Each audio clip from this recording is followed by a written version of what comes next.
вдвоем с товарищем не спали. Мы курили тихо на веранде и зачем-то долго и подробно вспоминали наш последний сплав по Марсианде.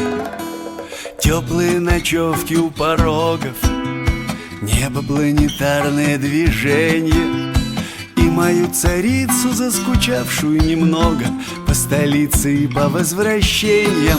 Вспоминалась еще дорога, где тебе говорит любой: я приветствую в тебе Бога, повстречавшегося со мной.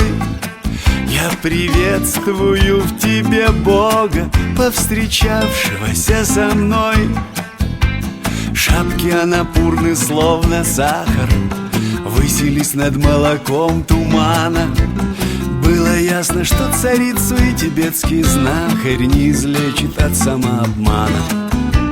Розовые мягкие ладошки с розовыми лучиками пальцев, и еще глаза в картине ночи, как у кошки, от тебя и слуг твоих не пальцев. И кончалась, когда дорога у бамбукового огня. Я приветствовал в тебе Бога, обнимающего меня. Я приветствовал в тебе Бога, обнимающего меня. Буйвола с прижатыми рогами, будто бы от страха или ветра.